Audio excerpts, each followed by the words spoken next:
আসসালামু আলাইকুম এভরিওয়ান, সবাইকে ওয়েলকাম জানাচ্ছি আমাদের নবম দশম এসএসসি শিক্ষার্থীদের উচ্চতর গণিত ক্লাসে। আজকে আমরা আলোচনা করব হচ্ছে স্থানাঙ্ক জ্যামিতির 11.3 এই চ্যাপ্টারটি নিয়ে। তো এই চ্যাপ্টারে তোমাদের যতগুলো অঙ্ক এই বইটির মধ্যে আছে প্রত্যেকটা অঙ্কই কিন্তু এখানে সমাধান করে দেওয়া হবে এবং একই সাথে এই প্রশ্নগুলোর সাথে যে বেসিকগুলো আমাদের জানতে হবে সেগুলো আমরা এখানে আজকে শিখব। তবে তোমরা দেখবা যে এই অধ্যায়ে ম্যাক্সিমাম প্রশ্ন হচ্ছে সমরেখ সংক্রান্ত, তবে এইটা ছাড়াও এখানে আমরা আরও অনেকগুলো এক্সট্রা বেসিক জানবো, যেগুলো হচ্ছে আমাদের নটরডেম কলেজ বলো বা আমরা যখন সেরা কলেজে পরীক্ষা দিতে যাব তখন এগুলোর প্রয়োজন পড়বে। একই সাথে হচ্ছে এগুলো এমসিকিউ যখন সলভ করব তখন কিন্তু এরকম প্রশ্ন আমরা পাবো। তার মানে আমাদের বইয়ের মধ্যে হয়তোবা সেই কথাগুলো শুধুমাত্র বাংলায় একটু লিখে দেওয়া আছে, কিন্তু সেটার ব্যাখ্যা দেওয়া নাই। তো আজকের ক্লাসে আমরা সেগুলোর কিন্তু ব্যাখ্যা শিখব। সো 11.3 এই চ্যাপ্টারটা তোমার কাছে সহজ মনে হলেও এখানে কিন্তু অনেকগুলো টপিকস আছে যেগুলো তোমার অজানা। তো সেই অজানাগুলি আজকে আমরা জানবো, ঠিক আছে? তো চলো আমরা হচ্ছে আমাদের প্রত্যেকের পড়ার টেবিলে এই বইটি রাখবো, কারণ আমাদের 11.3তে কিন্তু এই বইটি থেকে আমরা সকল ম্যাথ করব। তো প্রথমেই বলিনি যে আমাদের প্রত্যেকটি ক্লাসের আপডেট তুমি হচ্ছে আমাদের এই গ্রুপের মধ্যে পেয়ে যাবে এবং গ্রুপের লিঙ্কটা কমেন্টে এবং হচ্ছে ডেসক্রিপশনে দেওয়া থাকবে। এবং আমাদের এই ক্লাসগুলোর উপরে হচ্ছে মাঝে মধ্যে নোট চ্যালেঞ্জ হবে, এই জন্য প্রত্যেকটা ক্লাস শেষে অবশ্যই নোট করে রাখবে। আমাদের গ্রুপের মধ্যে আপডেট পাবে যে কখন আমরা নোট চ্যালেঞ্জটা দিচ্ছি। যখনই নোট চ্যালেঞ্জটা হবে তখনই তুমি হচ্ছে তোমার নোটটা আমাদের গ্রুপের মধ্যে সাবমিট করবে এবং সেখান থেকে আমরা টপ 3 বা টপ 5 বা টপ 10কে আমরা আমাদের এই বইটা হচ্ছে গিফট করব। সো এই জন্য ক্লাস করার সাথে সাথে নোটটা করে রাখলে তুমি যে কোনো মুহূর্তে তোমার নোটটা যদি ভালো হয় তখন তুমি কিন্তু এই বইটা গিফট আকারে পেয়ে যাচ্ছ। তো চলো আমরা চলে আসি হচ্ছে আমাদের 11.3। তো আমাদের যে বাংলা ভার্সন বইটা আছে সে বাংলা ভার্সন বইয়ের কত নাম্বার পেজ সেটা আগে একটু যাই। আমাদের পেজ নাম্বার হচ্ছে 260 নাম্বার পেজ। সেখানে তুমি দেখবা দুইটা অঙ্ক আছে এবং আমাদের পেজ নাম্বার হচ্ছে 261। সেখানে হচ্ছে আমাদের বাকি 5টা অঙ্ক আছে। তো মাত্র 7টা অঙ্ক, কিন্তু এখানে ভাইয়া বেসিক অনেক বেশি, বুঝতে পারছো? অনেক বেসিক আছে। এই বেসিকগুলো তোমার কিন্তু এইচএসসি গিয়ে কাজে লাগবে। এরপর আমরা আসি ইংলিশ ভার্সনে। তো ইংলিশ ভার্সনে পেজ নাম্বার হচ্ছে তোমার 276 এবং পেজ নাম্বার হচ্ছে 277। এই দুটো পেজের মধ্যে তুমি সবগুলো অঙ্ক পেয়ে যাবা, ঠিক আছে? বোর্ডে তুমি দুটো সিঁড়ি দেখতেছ। এখন যদি আমি তোমাকে বলি এই দুটো সিঁড়ি তোমার সামনে আমি দিয়ে দিলাম, এখন এই দুটো সিঁড়ির মধ্যে কোন সিঁড়ি দিয়ে উঠলে তোমার কাছে সবচেয়ে বেশি সহজ লাগবে এবং তুমি খুব সহজে গন্তব্যে পৌঁছাতে পারবা? কোন সিঁড়ি দিয়ে উঠলে বলো তো? তুমি এই সিঁড়ি দিয়ে নাকি ওই সিঁড়ি দিয়ে? অবশ্যই বলো ভাই আমি যদি এই সিঁড়িটা ইউজ করি তাহলে আমি খুব সহজে এই গন্তব্যে পৌঁছাতে পারবো, আর আমি যদি এই সিঁড়িটা ইউজ করি তাহলে আমার জন্য উঠতে একটু কষ্ট হবে।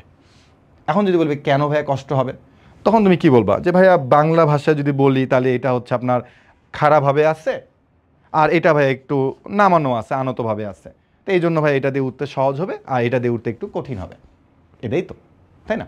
তুমি দেখবা যে আমাদের সাধারণত আমাদের যে স্কুলে যে সিঁড়িগুলো থাকে বা আমরা যদি কোনো জায়গায় কারো বাসায় ঘুরতে যাই তার বাসায় যে সিঁড়িগুলো থাকে, কিছু সিঁড়ি দিয়ে উঠতে ভাল লাগে, খুব সুন্দর করে পা দিয়ে তুমি এভাবে হাঁটে হাঁটে উঠে যেতে পারবা। বাট কিছু সিঁড়ি থাকে একটু উঁচু বা একটু খাড়া থাকে, ওটা দিয়ে উঠতে একটু প্যারা হয়, তুমি দেখিও একটু কষ্ট হয়।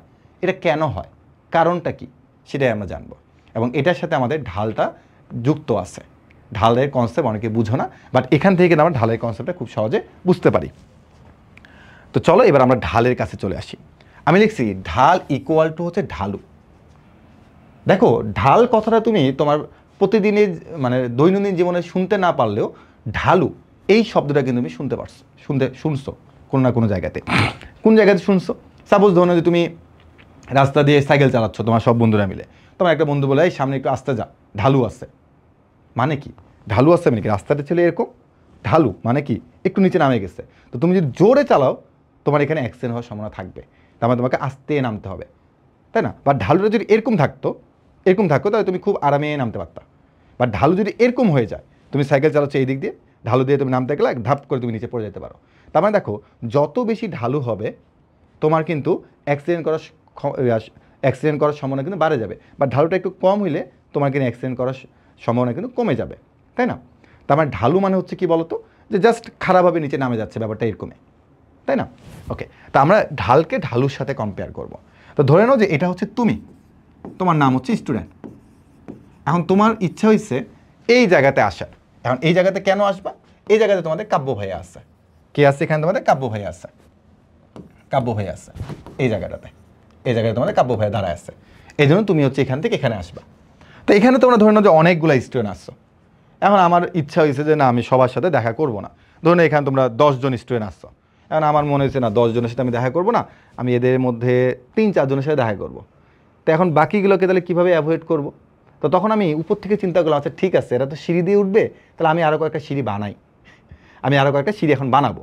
ধরুন আমি মই বানাচ্ছি, মইও তো সিঁড়ির মতোই।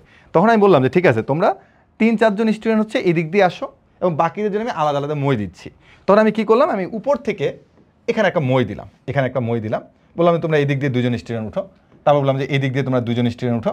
তারপর বললাম যে এই দিক দিয়ে তোমরা 4 জন স্টুডেন্ট উঠো, 4 জন স্টুডেন্ট এই বরাবর উঠো, 3টা মই দিয়ে দিচ্ছি আর এক্সট্রা, বললাম তোমরা এই দিক দিয়ে উঠো। তো এখানে একটা মই, এখানে একটা মই, এখানে একটা মই, আর আমি 3টা মই দিয়ে দিচ্ছি। দেন আমি বললাম তোমরা এই দিক দিয়ে 3-4 জন স্টুডেন্ট আসো। তো এই সিঁড়ি দিয়ে যারা উঠবে তারা কিন্তু খুব ইজিলি আমার কাছে পৌঁছায় যাবে, এবং এই সিঁড়ি দিয়ে যারা আসবে তারা একটু কষ্ট হইলেও আমার কাছে পৌঁছাতে পারবে। কিন্তু দেখো ভাই এই দুটা সিঁড়ি দিয়ে যারা উঠবে তারা কিন্তু এত সহজে আমার কাছে পৌঁছাতে পারবে না। বিশেষ করে এই সিঁড়ি দিয়ে যারা উঠবে তারা আমার কাছে জীবনেও পৌঁছাতে পারবে না, কারণ আমি তাকে সিঁড়ি দিচ্ছি কিন্তু তাকে লম্বা বরাবর উঠতে হবে। এখন একটা মই লম্বাভাবে আছে, তুমি কি জীবনে ওই মই দিয়ে উঠতে পারবা? পারবা না, সম্ভব না। তার মানে আমি চালাকি করে কি বলছি যে ঠিক আছে তোমরা কয়েকজন এটা দিয়ে আসো, আর বাকি 5 জনকে ধরে আমি বলেছিলাম যে তোরা এই দিক দিয়ে আয়। কারণ এই দিক দিয়ে আসতে যায় সবার কী হবে? কেউ আর আসতে পারবে না। আমি তো জানি আগে থেকে যে এই দিক দিয়ে মই দিলে জীবনে কেউ আসতে পারবে না, ওই মই বাইরে কেউ উঠতে পারবে না, সব পড়ে যাবে। তার মানে আমি এই দিক দিয়ে যাদেরকে উঠতে হলো তারাই একমাত্র আমার কাছে পৌঁছাতে পারবে। এখন এটা কেন হচ্ছে, কেন এরকম হচ্ছে? তুমি একটু খেয়াল করে দেখো, এখানে একটা অ্যাঙ্গেল আছে, ধরুন এটা 30 ডিগ্রি কোণ। এখানে একটা কোণ আমি ক্রিয়েট করছি, সেটা ধরে নাও তোমার 60 ডিগ্রি কোণ। এখানে একটা কোণ দিচ্ছি, সেটা ধরে নাও তোমার 80 ডিগ্রি কোণ। আর এখানে একটা কোণ আছে, সেটা হলো 90 ডিগ্রি কোণ। তো এই অ্যাঙ্গেলটা যত বড় হবে আমার কাছে তোমার পৌঁছানোর সম্ভাবনা তত কমে যাবে, আমার কাছে তোমার পৌঁছানোর সম্ভাবনা তত কী হয়ে যাবে? কমে যাবে। তো ঢাল অ্যাকচুয়ালি এই কোণের সাথেও রিলেটেড। আবার তুমি একটু চিন্তা করে দেখো, এই জায়গায় কিন্তু একটা সমকোণী ত্রিভুজ উৎপন্ন হচ্ছে। এটা যদি তোমার উচ্চতা হয়ে থাকে তাহলে এইটা হচ্ছে তোমার একটা সমকোণী ত্রিভুজ, এটা হচ্ছে একটা কি সমকোণী ত্রিভুজ। তো এটা যদি তোমার থেটা কোণ হয় তাহলে এটা হচ্ছে ভূমি, আর এটা হচ্ছে কি লম্ব। আবার দেখো এটাও কিন্তু একটা সমকোণী ত্রিভুজ, আবার এটাও একটা সমকোণী ত্রিভুজ। আর এখানে যখন আমি টান দিচ্ছি তখন কিন্তু আর কোনো সমকোণী ত্রিভুজ উৎপন্ন হচ্ছে না, তাই না? তো এই যে সমকোণী ত্রিভুজে একটা কোণ যদি আমার জানা থাকে তাহলে আমি কিন্তু বলতে পারি কোনটা লম্ব, কোনটা ভূমি এবং কোনটা অতিভুজ হয়ে থাকে। তো এখানে আমরা এত কিছু জানবো না, আমরা শুধু এতটুকুই জানবো যে উপর থেকে যদি আমি তাকায় দেখি আমি দেখবো যে এটার ঢাল হচ্ছে কম, মানে এটা ঢালু কম, বাট এটার ঢালু একটু বেশি, এটার ঢালু আরও বেশি, এবং এটা একদমই ঢালু খাড়া নিচের দিকে। তার মানে উপর থেকে গেলে তুমি বুঝতে পারবা যে হ্যাঁ যে এটা ঢালু কম, এবং যত ঢালু কম হবে তুমি সিঁড়ি দিয়ে তত সুন্দর করে উপরের দিকে উঠে যেতে পারবা। ঢালু যত বেশি হবে তোমার উঠতে তত কষ্ট হবে, উঠতে তত কী হবে? কষ্ট হবে। তো ওই যে একটু আগে বললাম না যে যেই সিঁড়িগুলো একটু উঁচু থাকে ওটা দিয়ে উঠতে তোমার কষ্ট হয়ে থাকে। তার মানে কি জিনিসটা ঢালু বেশি, যত ঢালু বেশি হবে তোমার উপরে উঠতে কম হয়ে থাকবে। এখন এই যে ঢালু বা ঢাল, এই পুরো জিনিসটা আমরা এখন আরেকটু ক্যালকুলেশনের মাধ্যমে বোঝার চেষ্টা করব। আশা করি তোমরা এতগুলো জিনিস বুঝতে পারছো যে আমার এই অ্যাঙ্গেলটা আমি যত বড় করে দিচ্ছি তোমার উপরে উঠতে কি তত সমস্যা হচ্ছে। এখন এই অ্যাঙ্গেলের সাথে আসলে ভূমি এবং লম্ব বা ভূমি এবং উচ্চতারও কিন্তু সম্পর্ক আছে, যেটা এখন আমরা এক এক করে জানবো। তো প্রথমে আমরা জানবো হচ্ছে এমস সমানুপাতিক হচ্ছে এইচ। তো এম বলতে আমি কি বুঝাচ্ছি?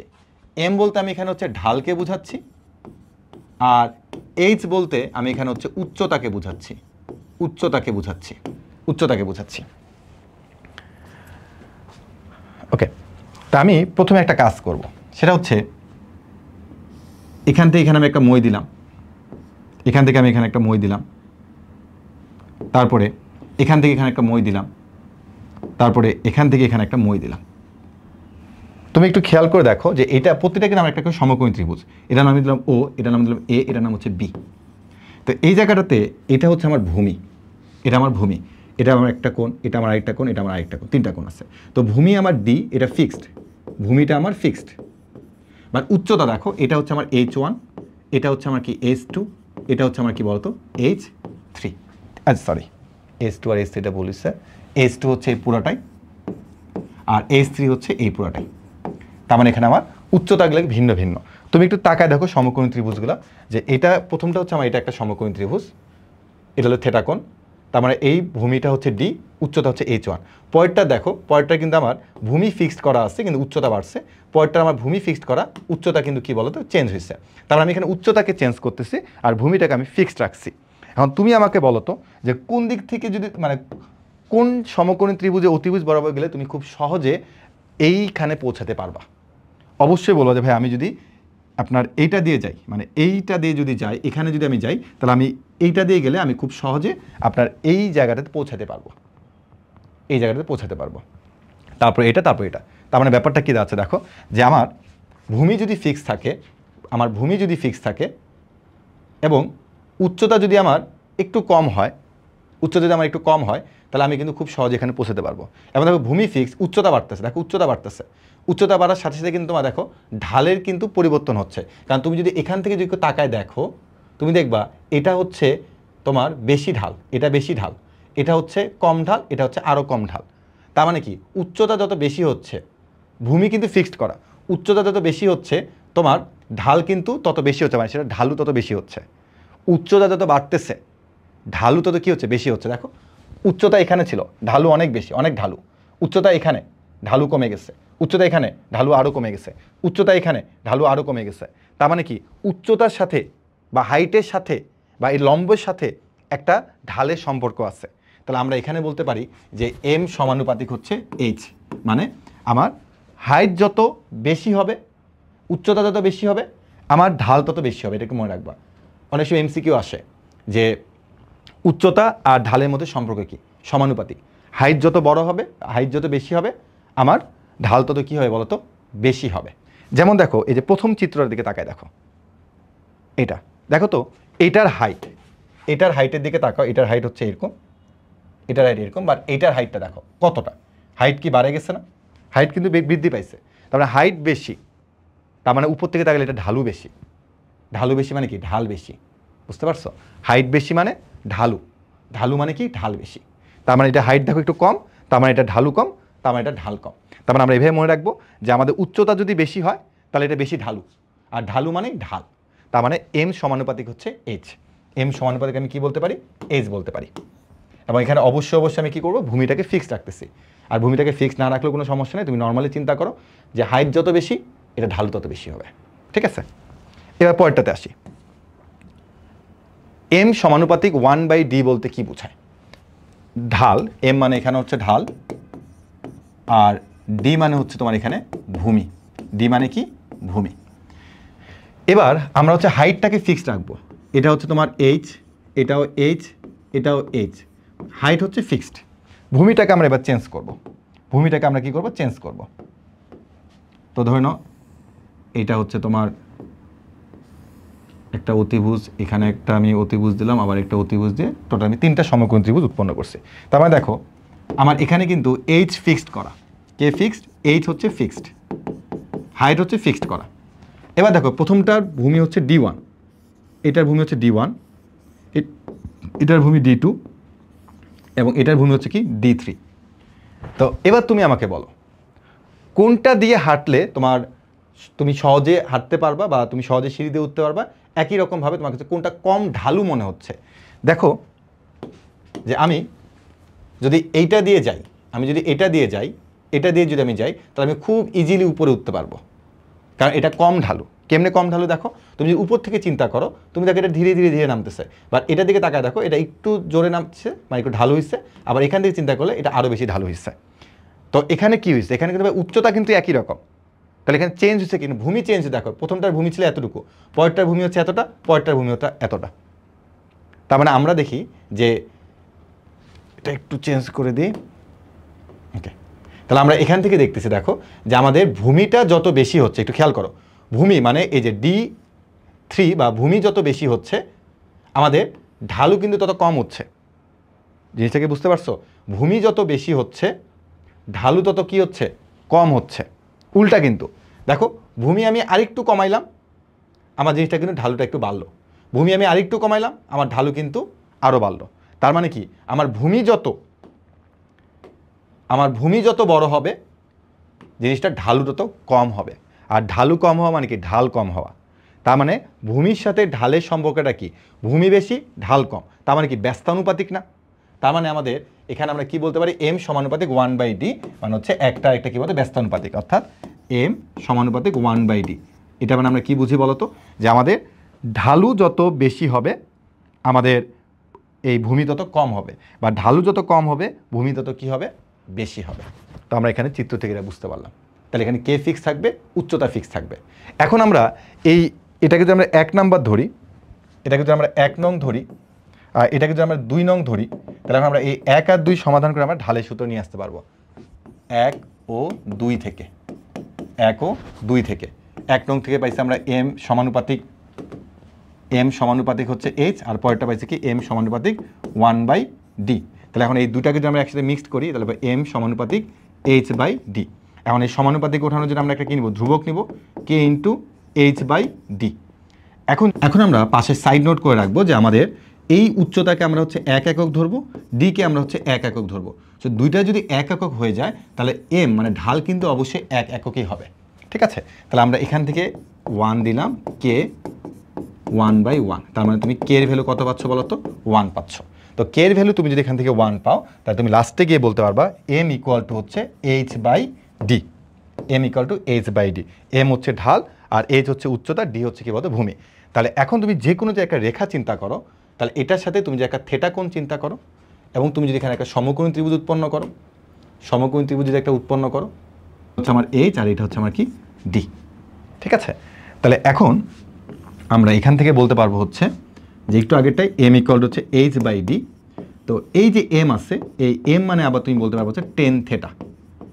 তো টেন থেটা ইকুয়াল টু হচ্ছে h/d। এখন তুমি বলতে পারো ভাইয়া টেন থেটা আপনি কেন দিলেন, কারণ একটু খেয়াল করে দেখো ভাইয়া যে আমাদের এই কোণের সাপেক্ষে আমরা কি পাইছি, এইচ আর ডি পাইছি না, এইচ আর ডি পাইছি। তো আমরা এটাকে এম হিসেবে আখ্যায়িত করছিলাম। তো এম মানে আমাদের ঢাল। আর আমরা নর্মালি ত্রিকোণমিতিক অনুপাত থেকে আমরা কি জানি যে আমাদের টেন থেটা ইকুয়াল টু কি, লম্ব বাই ভূমি। তো লম্ব বাই ভূমি, তাহলে এম ইকুয়াল টু আছে লম্ব বাই ভূমি। তাহলে এম ইকুয়াল টু লম্ব বাই ভূমি থাকলে অ্যাকচুয়ালি আমরা এই এমটাকে আমরা কি লিখতে পারি, টেন থেটা লিখতে পারি। তো এই জন্য বলা হয় টেন থেটা ইকুয়াল টু কি বলতো, লম্ব বাই ভূমি। তো এই জন্য আমাদের যে ঢালের সূত্রগুলো আছে সেখানে আমরা অলওয়েজ ইউজ করি কি, টেন থেটা ইকুয়াল টু হচ্ছে এম। আর এম মানে আমরা নর্মালি কি জানি বলতো, ওই যে উচ্চতা আর হচ্ছে কি বলতো ভূমির অনুপাত। ঠিক আছে, তাহলে এখান থেকে হচ্ছে আমরা মোটামুটি ঢালের কনসেপ্টটা ক্লিয়ার হয়ে গেলাম যে আসলে আমাদের ঢালের সূত্রটা কোথা থেকে আসছে।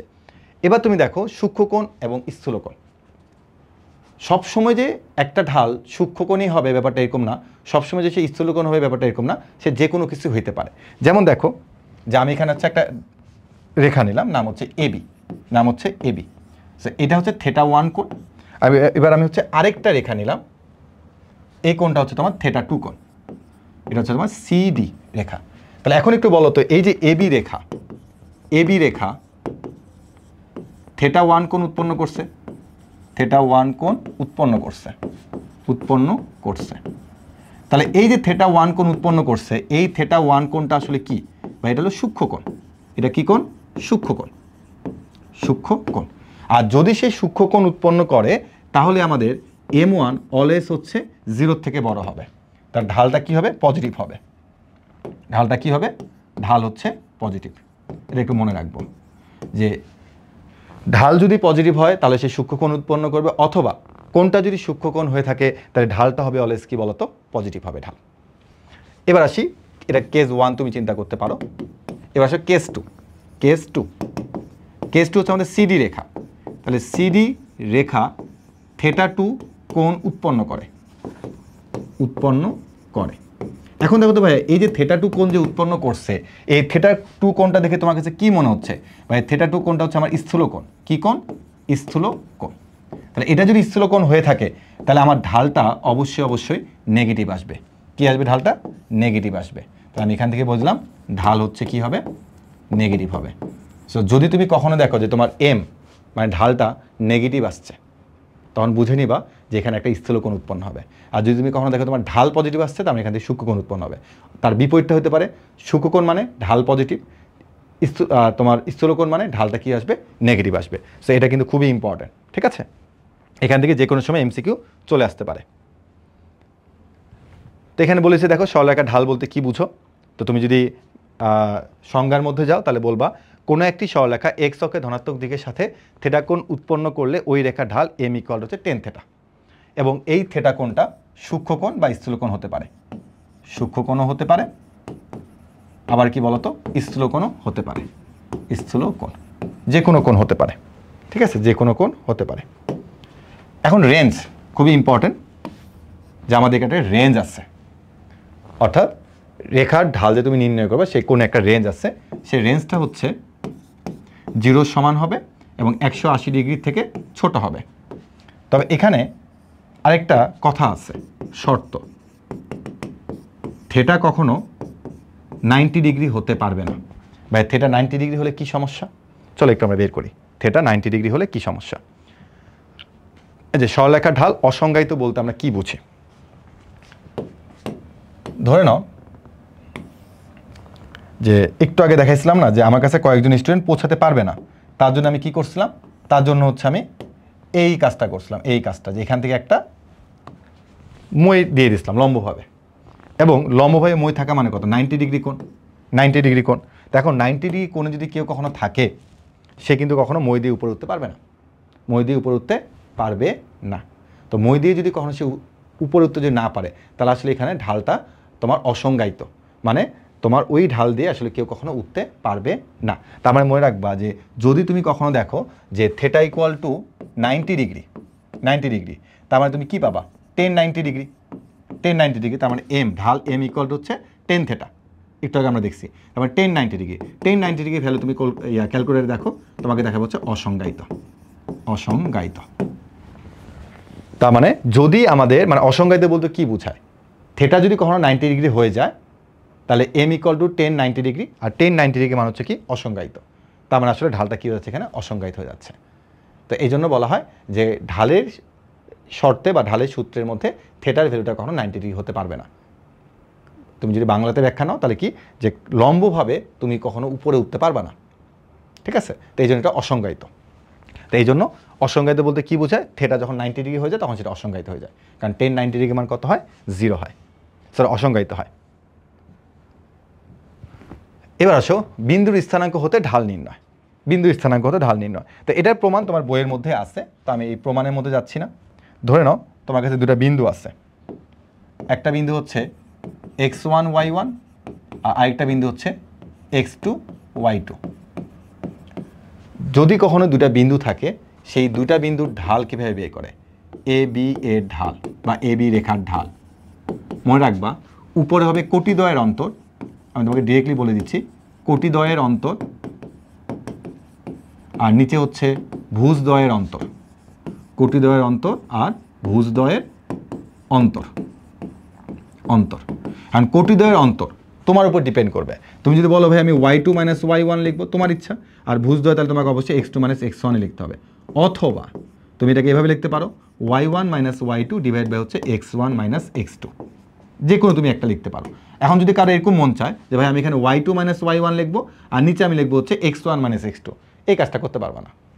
যদি চাও তাহলে তোমাকে এইটাই করতে হবে যে y2 থেকে y1 অথবা x2 থেকে x1 এভাবে লিখতে হবে, অথবা y1 থেকে y2 x1 থেকে x2, মানে একটা করবা তুমি y2 থেকে y1 আর একটা করবে x1 থেকে x2, তাহলে হবে না, তখন চিহ্নের ক্ষেত্রে উল্টাপাল্টা চলে আসবে।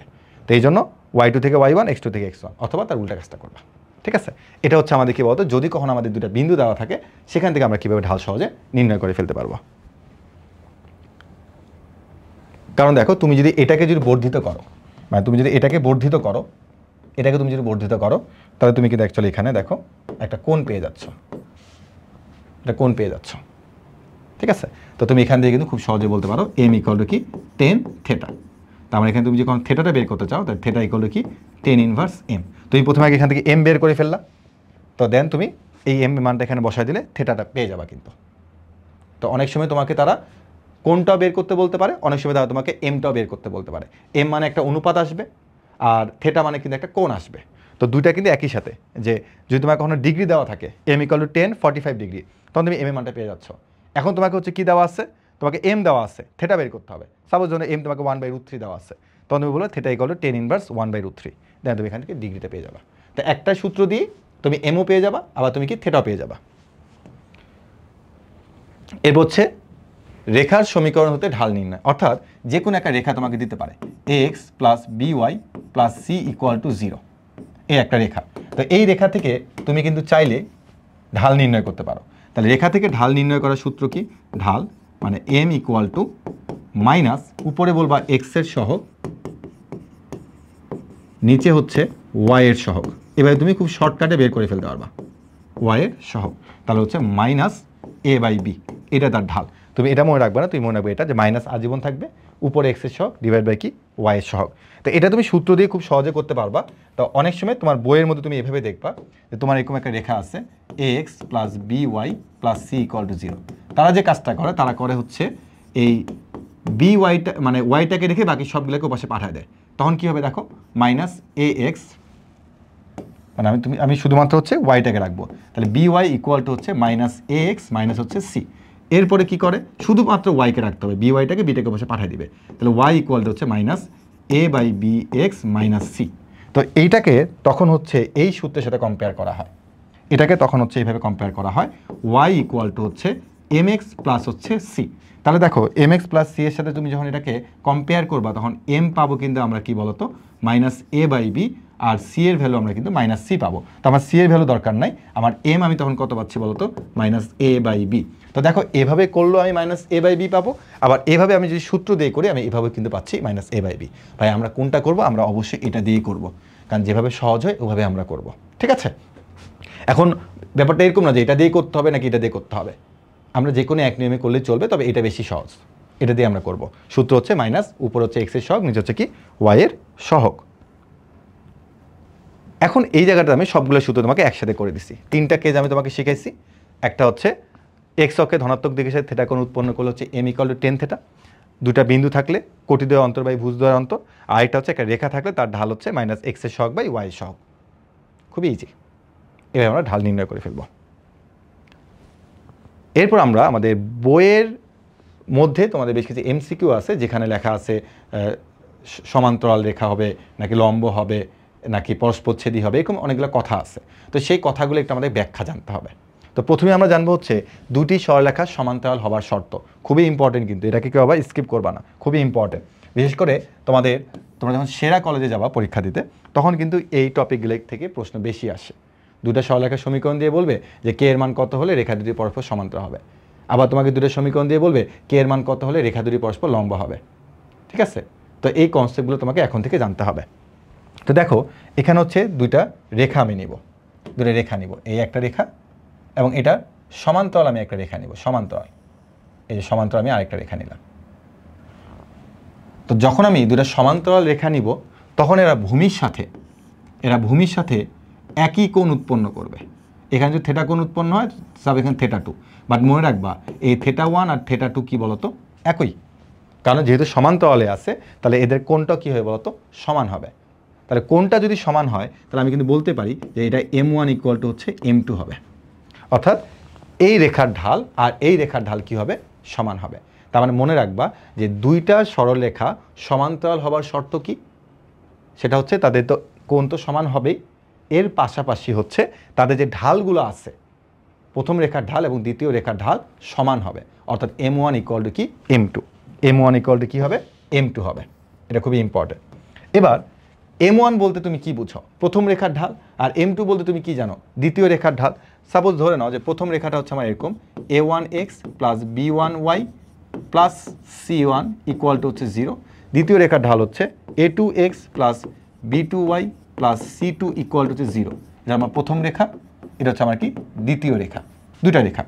তাহলে এখন এই প্রথম রেখা থেকে আমি যদি ঢাল নির্ণয় করি তাহলে কী পাবো M1। তাহলে প্রথম রেখা থেকে ঢাল যদি M1 হয় তাহলে M1 আমরা কীভাবে শিখছিলাম মাইনাস এক্সের সহগ আর হচ্ছে কি ওয়াইয়ের সহগ।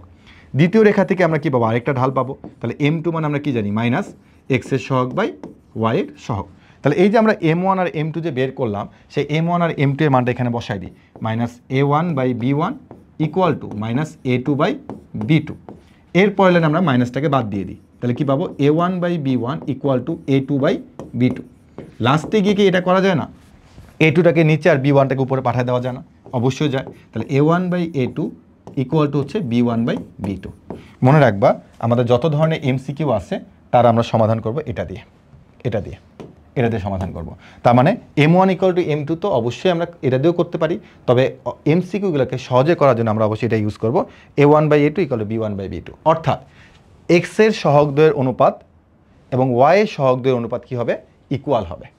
তো এই সূত্র ইউজ করলে আমরা কিন্তু খুব সহজে যে ওই যে কে এর মান বের করো নাকি এর মান বের করো সমান্তরাল হলে আমরা খুব সহজে কিন্তু বের করে ফেলতে পারবো। ঠিক আছে, তার মানে আমাদের এই দুটা অবশ্যই মনে রাখতে হবে, এই দুটো অবশ্যই কী রাখতে হবে, মনে রাখতে হবে। ঠিক আছে, তাহলে এগুলো সমান্তরাল। এবার আসলে লম্ব, দুটি রেখা লম্ব হওয়ার শর্ত। তো ধরুন না এটা একটা রেখা এবং আমি আরেকটা রেখা নিচ্ছি। তো এই দুটো রেখা দেখো তো ভাইয়া, এটা হলো প্রথম রেখা, এটা দ্বিতীয় রেখা। তো লম্ব হওয়া মানে কি ভাইয়া, 90 ডিগ্রি কোণ উৎপন্ন করা। লম্ব হওয়া মানে কি, 90 ডিগ্রি কোণ উৎপন্ন করা। তাহলে আমি এটাকে প্রথম রেখা বললাম, তার ঢাল হচ্ছে m1, এটা দ্বিতীয় রেখা, তার ঢাল হচ্ছে কি m2। তো দুটি রেখা লম্ব হওয়ার শর্ত কি, লম্ব হওয়ার শর্ত হচ্ছে তাদের ঢাল দ্বয়ের গুণফল -1 হতে হবে। এটা প্রমাণ আছে, আমি প্রমাণে যাচ্ছি না। দুইটা সরলরেখা পরস্পর লম্ব হওয়ার শর্ত হচ্ছে তাদের ঢাল দ্বয়ের গুণফল কি হবে, -1 হবে। আর একটু আগে আমরা কি শিখলাম, যে দুটা সরলরেখা সমান্তরাল হওয়ার শর্ত কি, যে ঢাল দ্বয় সমান হবে। আর এখানে কি শিখলাম, ঢাল দ্বয়ের গুণফল -1 হবে। তো একটু আগে আমরা যে m1 আর m2 যে বের করছি না, সেই m1 আর m2 এর মানগুলো আমি এখানে বসাই দিই। -a1/b1 ইন্টু হচ্ছে -a2/b2 ইকুয়াল হচ্ছে -1। তাহলে তুমি এখানে পাচ্ছ a1 a2 ডিভাইড বাই হচ্ছে b1 b2 ইকুয়াল হচ্ছে -1। এরপর তুমি লিখতে পারো a1 a2 equal to -b1 b2। লাস্টে গিয়ে আমি বলতে পারি হচ্ছে a1 a2 plus b1 b2 equal to হচ্ছে 0। তাহলে বললো না ভাইয়া এটা এটা আবার আপনি কই পাইলেন, দেখো m1 আর m2 আমরা কিন্তু কিছুক্ষণ আগে বের করছিলাম। তো এই রেখা এইটার ক্ষেত্রেও দুটো সরলরেখার সমীকরণ দেওয়া থাকবে, সেখান থেকে তুমি m1 আর m2 বের করবা। তো দেন সেই মানগুলো এখানে বসাবা, বসানোর পর তুমি লাস্টে পাবা a1 a2 plus b1 b2 equal to হচ্ছে 0। তার মানে আমাদের লম্ব হওয়ার শর্ত হচ্ছে এটা, লম্ব হওয়ার শর্ত হচ্ছে আমাদের এটা, দুইটাই। তো আমাদের যদি কখনো এমসিকিউ আসে তখন আমরা এমসিকিউ করবো হচ্ছে এটা দিয়ে, যে a1 a2 plus b1 b2 equal to কত, 0। তার মানে দুটি সরলরেখা সমান্তরাল হওয়ার শর্ত, দুটি সরলরেখা লম্ব হওয়ার শর্ত। এগুলো কিন্তু আমাদের সেরা কলেজের জন্য খুবই ইম্পর্টেন্ট। তোমাদের বইয়ের বাইরের টপিক না, তোমাদের বইয়ের টপিক এমসিকিউতে আসছে, কিন্তু এগুলো আমাদের জানতে হবে। ঠিক আছে, এবার দেখো দুটি সরলরেখা একই হওয়ার শর্ত, দুটো সরলরেখা একই হতে হবে। তাহলে প্রথম রেখার সমীকরণ যদি এরকম হয় a1x plus b1y plus c1 equal to 0, দ্বিতীয় রেখা যদি এরকম হয় a2x plus b2y plus c2 equal to 0, দুইটা রেখা। তো দুইটা রেখা একই হওয়া মানে কি বোঝা জানো, দেখো এই যে এখানে আমি একটা রেখা দিলাম, এটা যদি আমার এবি রেখা হয়ে থাকে, এটা যদি এবি রেখা হয়ে থাকে, তাহলে এই এবি রেখার সাথেই, এই এবি রেখার সাথে আমার আরেকটা রেখা থাকবে, এবি রেখার সাথে আমার আরেকটা রেখা আছে এবি সিডি। তাই দেখো তো ভাইয়া, এবি আর সিডি কি একটা রেখাই মনে হচ্ছে না, অথচ হ্যাঁ ভাই একই রেখা তো মনে হচ্ছে। তো মনে রাখবো ভাইয়া, দুটা রেখা যখন একই রেখা হবে তখন একই রেখা হওয়ার শর্তটা আমি ডিরেক্টলি তোমাকে বলে দিচ্ছি। শর্তটা হচ্ছে ভুজদ্বয়ের অনুপাত, এক্স এর সহগদ্বয়ের অনুপাত, ওয়াই এর সহগদ্বয়ের অনুপাত এবং ধ্রুবকদ্বয়ের অনুপাত সমান হবে।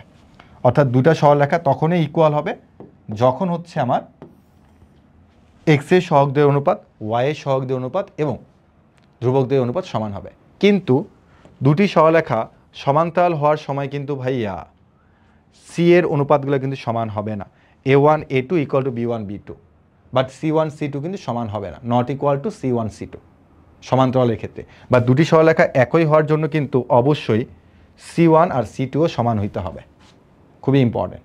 ঠিক আছে, ভুল করা যাবে না।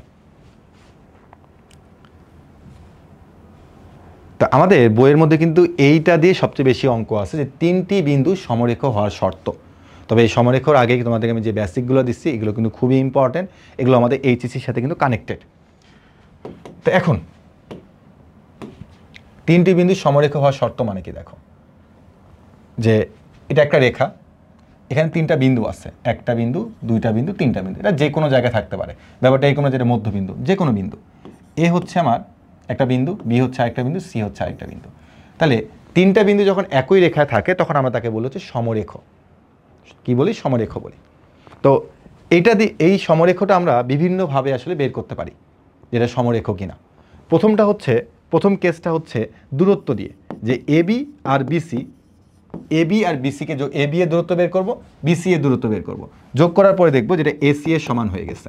তার মানে প্রথমটা হচ্ছে আমাদের কি, দূরত্ব দিয়ে আমরা প্রমাণ করতে পারি, দূরত্ব দিয়ে আমরা প্রমাণ করতে পারি, দূরত্ব দিয়ে প্রমাণ করতে পারি যে A B plus BC equal হচ্ছে এসি। এটা দিয়ে বলে দিতে পারি যে যদি এ বি এর দূরত্ব আর বিসি এর দূরত্বের যোগফল যদি এসি এর সমান হয়ে যায়, তখন আমরা বলবো যে হ্যাঁ তিনটা বিন্দু হচ্ছে সমরেখ। তার মানে সমরেখ প্রমাণ করে একটা ওয়ে হচ্ছে কি, দূরত্ব সূত্র দিয়ে। এবার কেস 2 আসি হচ্ছে ত্রিভুজের ক্ষেত্রফল দিয়ে। ত্রিভুজ ক্ষেত্রফল দিয়েও আমরা প্রমাণ করতে পারি। তুমি একটু চিন্তা করো তো, এখানে কি কোনো ত্রিভুজ উৎপন্ন হয়েছে? উত্তর হচ্ছে না। তার ক্ষেত্রফল কত? ক্ষেত্রফল তো ভাই বোঝা যাচ্ছে না, ক্ষেত্রফল হচ্ছে 0। তার মানে ত্রিভুজ ক্ষেত্রফল দিয়ে আমরা যদি প্রমাণ করতে চাই, তাহলে আমরা বলবো ত্রিভুজের ক্ষেত্রফল হচ্ছে কার সমান? 0-এর সমান। তার মানে যদি আমরা কখনো প্রমাণ করতে পারি যে এই তিনটা বিন্দু দিয়ে বা এই তিনটা শীর্ষবিন্দু দিয়ে উৎপন্ন ত্রিভুজের ক্ষেত্রফল হচ্ছে 0, তখন আমরা বলবো হ্যাঁ এই তিনটা বিন্দু হচ্ছে সমরেখ। তার মানে ত্রিভুজের ক্ষেত্রফল যদি কখনো 0 হয়ে যায়, তখন আমরা বলতে পারবো যে এই তিনটা বিন্দু হচ্ছে কি, সমরেখ। তার মানে এটা একটা প্রমাণে ওয়ে আছে।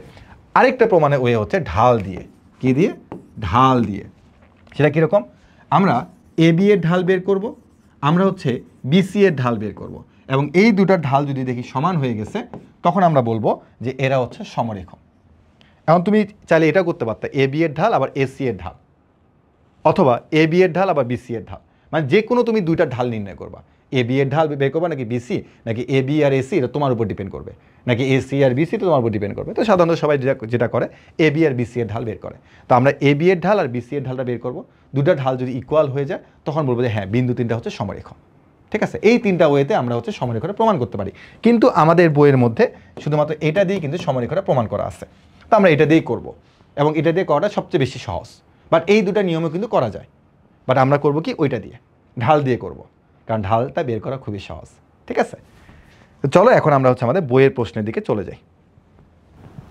তো আমাদের প্রথম যে অঙ্কটা আছে, আমরা কি সেটার কাছে চলে যাই। প্রথম অঙ্কে আমাদের কি বলছে, 1 নম্বরে একটু দেখো।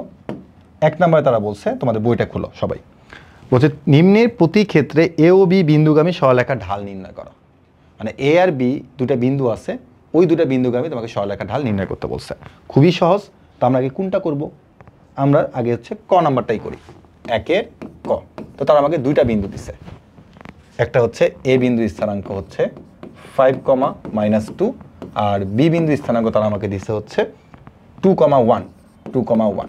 এখন বলছে এ বি বিন্দুগামী সরলরেখার ঢাল, তাহলে আমি বলবো এ বি সরলরেখার ঢাল, ডিরেক্টলি বললাম। বা তুমি লিখতে পারো এ ও বি বিন্দুগামী সরলরেখার ঢাল, আমি সংক্ষেপে লিখলাম। তো ঢাল আমরা কি জানি ভাই, উপরে হচ্ছে কোটিদ্বয়ের অন্তর, দুটো বিন্দু থাকলে কোটিদ্বয়ের অন্তর বাই ভুজদ্বয়ের অন্তর। তাহলে কোটিদ্বয়ের অন্তর -2, -1, আর ভুজদ্বয়ের অন্তর 5 - 2, y1 - y2, x1 - x2। ঠিক আছে, তাহলে দেখো কত আসতেছে, -3 আর এখানে 3, মানে -1। এটাই অ্যান্সার। তার মানে দেখো একটু চিন্তা করো, ঢালটা কি আসছে ভাই, নেগেটিভ। তার মানে বলো তো, ঢাল যদি নেগেটিভ আসে, এখান থেকে স্থূল কোণ উৎপন্ন হবে নাকি সূক্ষ্ম কোণ উৎপন্ন হবে? বলে নাই, বাট আমরা একটু রিয়েলাইজ করার চেষ্টা করি। ভাই যেহেতু ঢাল নেগেটিভ আসছে, তার মানে এখান থেকে স্থূল কোণ উৎপন্ন হবে। ঠিক আছে, ওকে, ক নাম্বার আমরা পারছি। এবার চলে আসি আমরা খ নাম্বারে। 1-এর খ, খ তো আমরা পারবো। এরপর আমরা আসি হচ্ছে গ নাম্বারটাতে। গ নাম্বারে আসি। গ নাম্বারে তোমাকে এ বিন্দু বলছে হচ্ছে টি, আর বি বিন্দু বলছে হচ্ছে কত, t², হচ্ছে কত, t বলছে। তাহলে এখন একই রকম ভাবে এ বি এর ঢাল, উপরে কি কোটিদ্বয়ের অন্তর t - t, আর নিচে হবে কি t - t²। একটু চিন্তা করো, উপরে হচ্ছে 0 আর নিচে হচ্ছে কি t1 - t। তো দেখো তো ভাইয়া, 0/something মানে কিন্তু 0 হয়, বাট something/0 মানে কিন্তু অসংজ্ঞায়িত। 0/something মানে কিন্তু 0, তার মানে ঢাল কত আসছে, 0 আসছে। তাহলে অ্যান্সার হচ্ছে 0। বা যদি ব্যাপারটা এরকম হইতো যে উপরে কিছু আছে নিচে 0, তাহলে কিন্তু এটা অসংজ্ঞায়িত হয়ে যেত। 0/something মানে 0, something/0 মানে অসংজ্ঞায়িত। একটু খাতায় লিখে রাখো যে 0/something মানে 0, বাট something/0 মানে অসংজ্ঞায়িত। খাতায় নোট করে নাও। তো এইটা তোমরা নিজেরা করো, বাকি দুটা খ আর ঘ নিজ দায়িত্বে বাসা করে ফেলবা। 1 নাম্বার শেষ। এবার আসো 2 নাম্বার। 2 নাম্বারে কি বলছে দেখো, বলছে এ বি সি তিনটি ভিন্ন বিন্দু। ঠিক আছে, বলছে তিনটা ভিন্ন বিন্দু হইতে হবে। তিনটি ভিন্ন বিন্দু সমরেখ হলে টি এর মান নির্ণয় করতে বলছে। টি এর মান নির্ণয় করতে বলছে। তো 2 নাম্বার বিন্দুগুলো কি কি? এ বিন্দু বলছে আমাকে হচ্ছে t,1, বি বিন্দু বলছে হচ্ছে আমার 2,4, 2,4, সি বিন্দু আমাকে বলছে হচ্ছে 1,t, 1,t। এখানে তারা বলছে সমরেখ, যখনই সমরেখ বলবে তখন আমি কি করবো বলতো, ওই যে শর্ত সমরেখ হওয়ার শর্ত, সেই শর্তটা আমি এখানে অ্যাপ্লাই করব। আমি বলবো শর্ত এ বি এর ঢাল নির্ণয় করব, আর হচ্ছে আমি বিসি এর ঢাল নির্ণয় করব। দেন দুটা ঢালকে আমি কি বলবো, সমান বলবো। তাহলে বলতো ভাই এ বি এর ঢাল আমরা পারবো কিনা, অবশ্যই পারবো। কোটিদ্বয়ের অন্তর বাই হচ্ছে কি ভুজদ্বয়ের অন্তর ইকুয়াল টু বিসি এর ঢাল কোটিদ্বয়ের অন্তর বাই হচ্ছে কি ভুজদ্বয়ের অন্তর। তাহলে আমরা উপরে পাচ্ছি হচ্ছে তোমার কি দেখো -3t-2, আর এখানে পাচ্ছি আমরা 4 - t, আর এখানে হচ্ছে কত 1। এখন আমরা আর গুণ করে দেবো, t-2 4 - t ইকুয়াল টু হচ্ছে কত -3। ওকে, এখন গুণ করে দাও।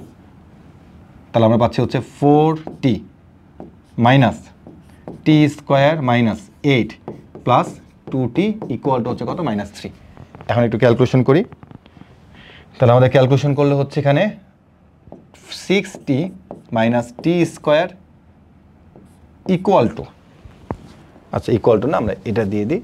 তাহলে দেখো -3 এ পাশে আসলে কি +3, তার মানে হচ্ছে -5 ইকুয়াল টু কত 0। তাহলে লাস্টে গিয়ে আমরা কি লিখতে পারি, মাইনাস দিয়ে গুণ করলে t স্কোয়ার মাইনাস 6t, এখানে -5 আছে, তোমার হয়ে যাবে কি বলতো +5 ইকুয়াল টু কত 0।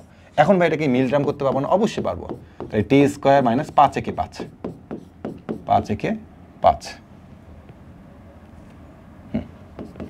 ইকুয়াল টু কত 0।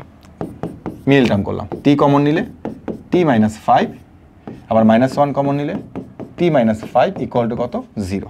তাহলে তুমি এখান থেকে পাবা হচ্ছে t-5, আর একটা হচ্ছে কি t-1 ইকুয়াল টু কত 0। তাহলে দেখো t এর একটা মান পাবা 5, আর t এর আরেকটা মান পাবা কত 1।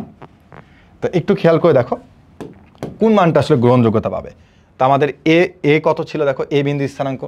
দেখো তুমি যদি প্রথমে t = 5 নাও তাহলে কি হবে, t = 5 নিলে এ বিন্দু স্থানাঙ্ক তুমি পাবা, এ বিন্দু স্থানাঙ্ক পাবা 5,1, বি বিন্দুর স্থানাঙ্ক 2,4, সি বিন্দুর স্থানাঙ্ক হচ্ছে 1,t মানে 1,5, t = 5 হলে।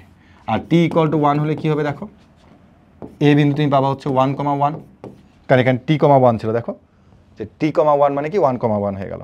তারপরে বি বিন্দু স্থানাঙ্ক সেম থাকবে 2,4, সি বিন্দু স্থানাঙ্ক কি আছে বলো তো 1,t, দেখো 1,t মানে কি 1,1। তাহলে আমরা এখান থেকে একটা বলতে পারি না, t = 1 হলে এ ও সি একই বিন্দু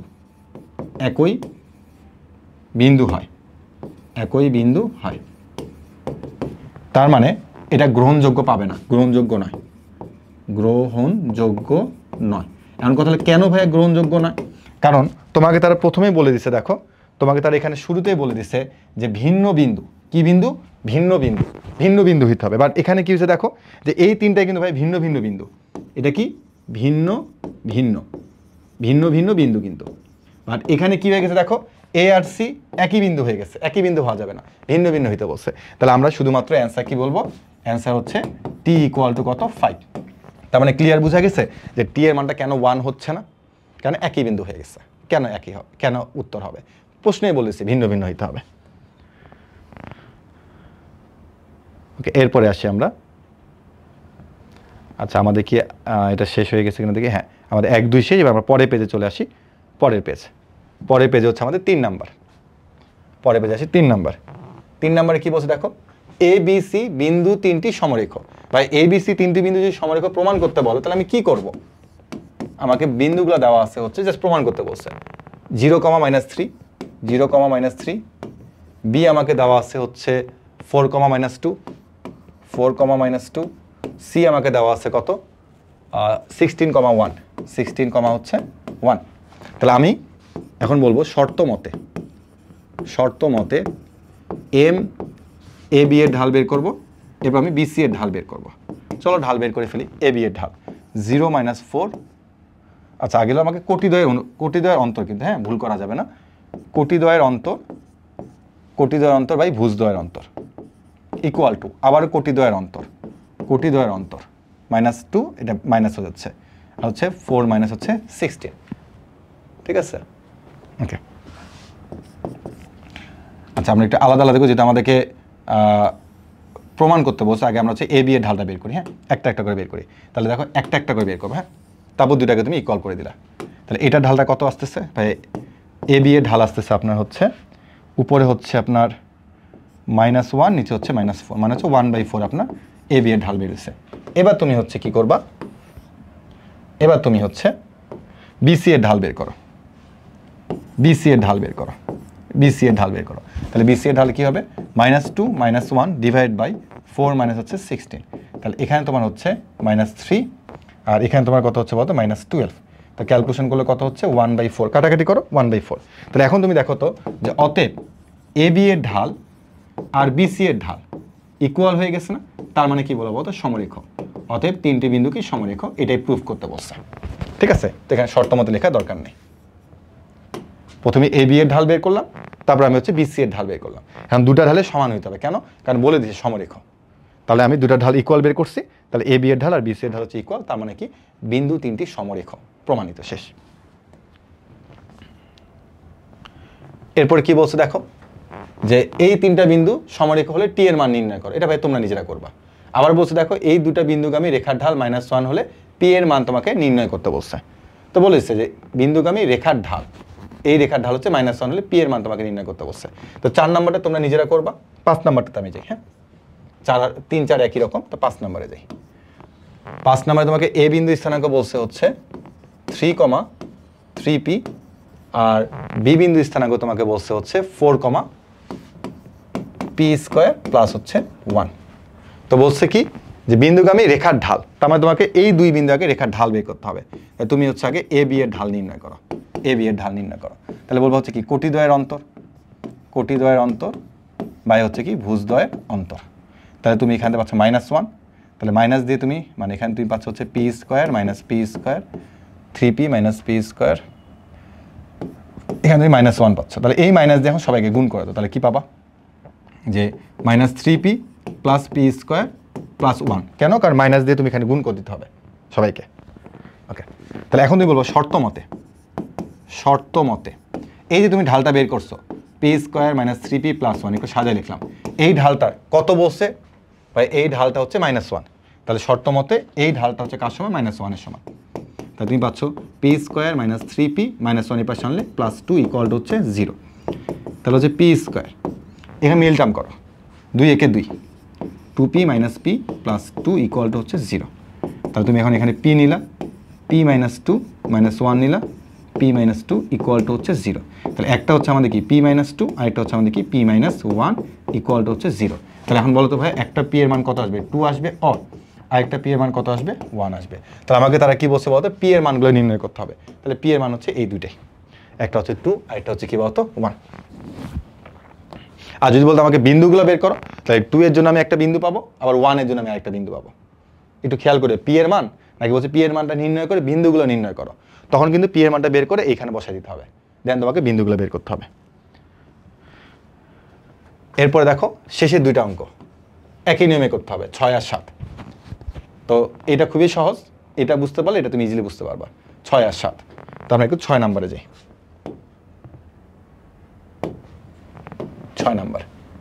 6 নম্বরে তোমাকে তার তিনটা বিন্দুর কথা বলছে এ বি সি।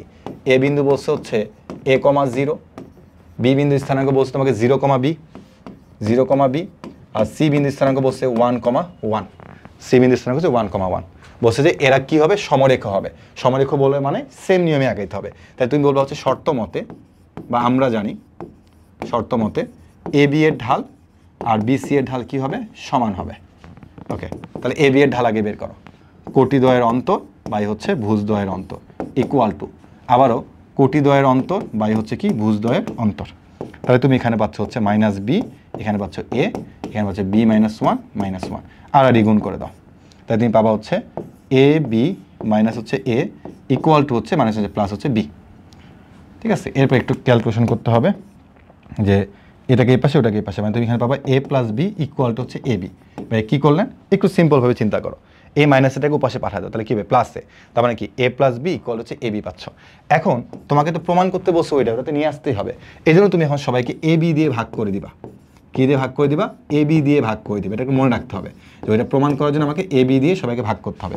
তাহলে কী বাবা দেখো, এ কাটা 1/b প্লাস হচ্ছে 1/a ইকুয়াল হচ্ছে 1, এটাই তোমাকে প্রমাণ করতে হবে। অর্থাৎ 1/a প্লাস 1/b ইকুয়াল হচ্ছে 1 প্রুফড।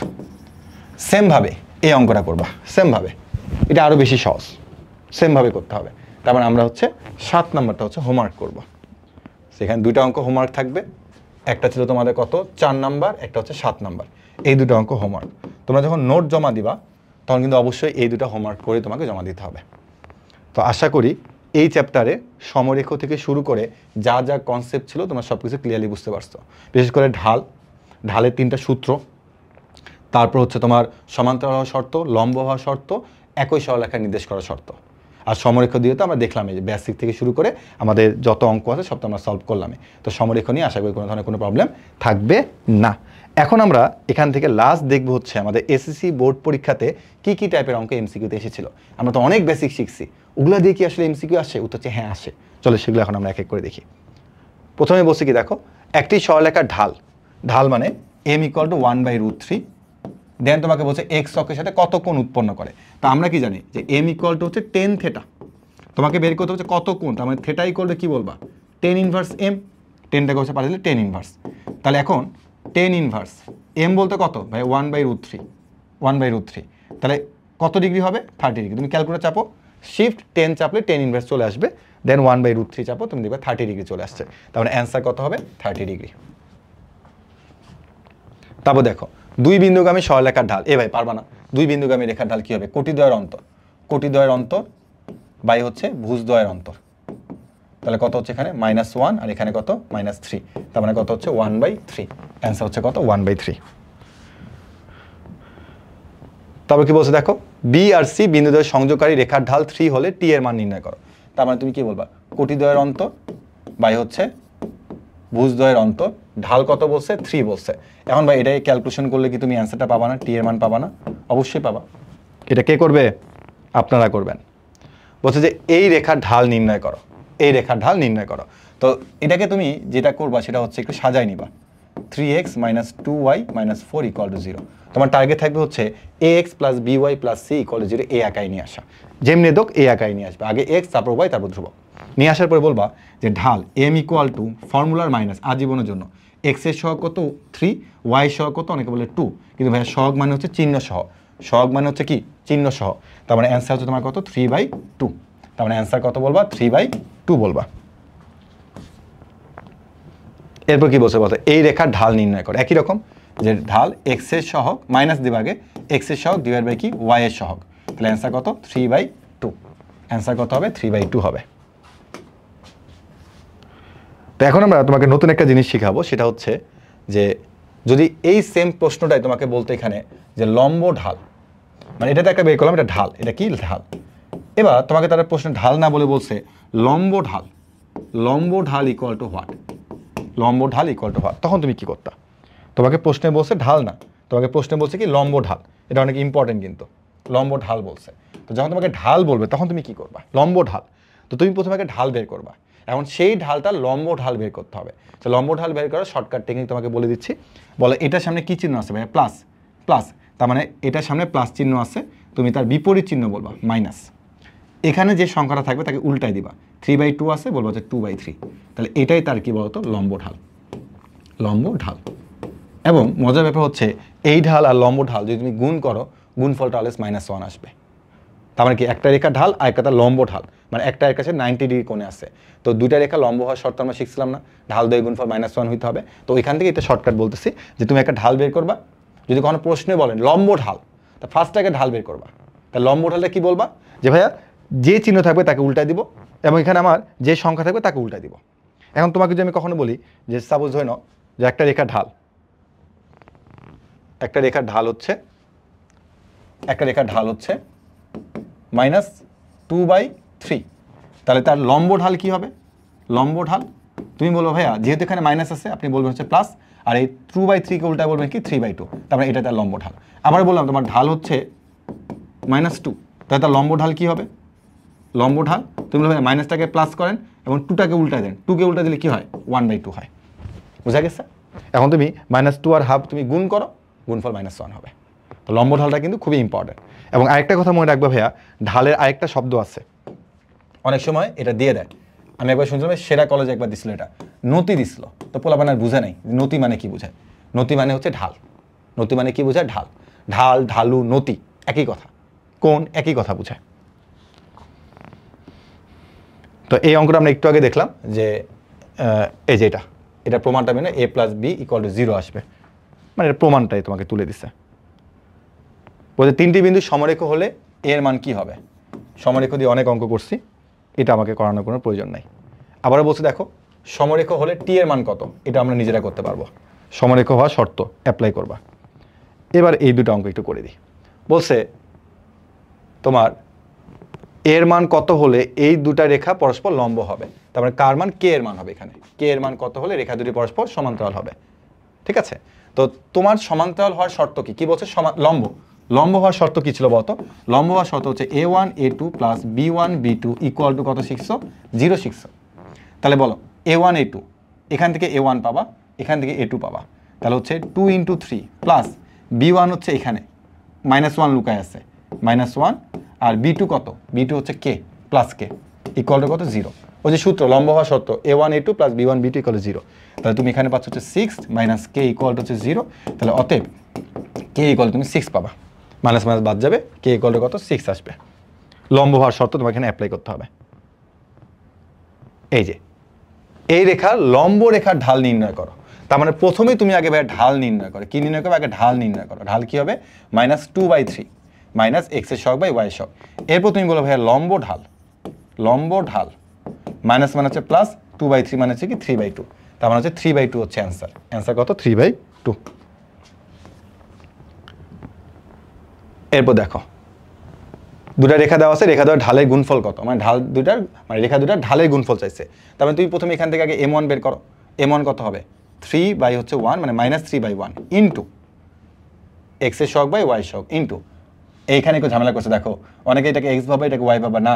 x এর সহগ কত বলো ভাই? x এর সহগ হচ্ছে আপনার -1 আর y এর সহগ কত? 3। একটু খেয়াল করো, এখানে x এর সহগ 3, y এর সহগ 1, সূত্রের মাইনাস। আবার দেখো এই রেখার ঢাল যখন বের করবা, সূত্রের মাইনাস, x এর সহগটা কিন্তু ভাইয়া -1, এই যে x এর সহগ হচ্ছে এটা, y এর সহগ হচ্ছে এটা। ঠিক আছে, তাহলে এখানে -3 ইন্টু মাইনাস হচ্ছে প্লাস 1/3, তাহলে ঢাল দ্বয়ের গুণফল কত? -1। তার মানে ঢাল দ্বয়ের গুণফল যদি -1 হয়ে থাকে, তাহলে অবশ্যই এই রেখা দুটা পরস্পর কি অবস্থায় আছে বলতো? লম্ব অবস্থায় আছে। রেখা দুটা পরস্পর কি অবস্থায় আছে? লম্ব অবস্থায়। এরকম অনেক সময় আসতে পারে যে ঢাল দ্বয়ের গুণফল নির্ণয় করে বলো রেখা দুটা কি অবস্থায় আছে। রেখা দুটা লম্ব অবস্থায় আছে, যেহেতু -1 বেরিয়েছে। লাস্ট অঙ্ক বলছে কে এর মান কত হলে রেখা দুটি পরস্পর সমান্তরাল হবে। তাহলে সমান্তরাল হওয়ার শর্ত কি? a1/a2 = b1/b2। তাহলে আমরা এখন জাস্ট বসাই, a1 এর মান হচ্ছে 2, a1 এর মান 2, a2 এর মান হচ্ছে 3 = b1 এর মান হচ্ছে -1 আর b2 এর মান হচ্ছে k। জাস্ট আর গুণ করো, 2k = হচ্ছে -3, অতএব k হচ্ছে -3/2। তাহলে অ্যান্সার হচ্ছে কত? -3/2। এরই মাধ্যমে আমাদের 11.3 শেষ। এরপরে আসবো আমরা হচ্ছে 11.4-এ। তো আমি আশা রাখতে পারি 11.3-এর মধ্যে তোমাদের বইয়ে শুধুমাত্র সমরেখা নিয়ে অনেক কথাবার্তা আছে, বাট বাকি যে বেসিকগুলো দরকার ছিল আশা করি আমি তোমাদেরকে সেই বেসিকগুলো দিতে পেরেছি। এবং 11.1, 11.2, 11.3 এই 3টা চ্যাপ্টারে তোমার যদি বেসিকগুলো ক্লিয়ার থাকে, তাহলে 11.4-এ তুমি কিন্তু কোনো ধরনের কোনো প্যারা খাবা না। এবং ক্লাসগুলো তোমাদের কীরকম লাগতেছে তা কিন্তু অবশ্যই জানাবা। এবং এইটা জানানোর ওয়ে কিন্তু আমার যে গ্রুপটা আছে সেই গ্রুপে জয়েন রিকোয়েস্ট পাঠিয়ে সেখানে একটু তোমাদের মন্তব্যগুলো জানাবা। তাহলে আমি নিজেকে আরও আপডেট করতে পারবো এবং আমি চিন্তা করতে পারবো যে তোমাদের এখানে আরও কি কোনো কন্টেন্ট অ্যাড করা যায় কিনা। বাট আমি অনেক অ্যানালাইসিস করে যা যা দরকার তাই তোমাদেরকে দিচ্ছি। এবং এই কনসেপ্টগুলো তোমরা যখন এইচএসসিতে উঠবা তখন অনেক বেশি তোমাদেরকে হেল্প করবে। এবং তোমরা যদি কখনো সেরা কলেজেও পরীক্ষা দাও তখনই কিন্তু তোমাদের এই কন্টেন্টগুলো অনেক বেশি কাজে দিবে। ঠিক আছে, তো চলো এবার আমরা হচ্ছে 11.3-তে চলে যাই।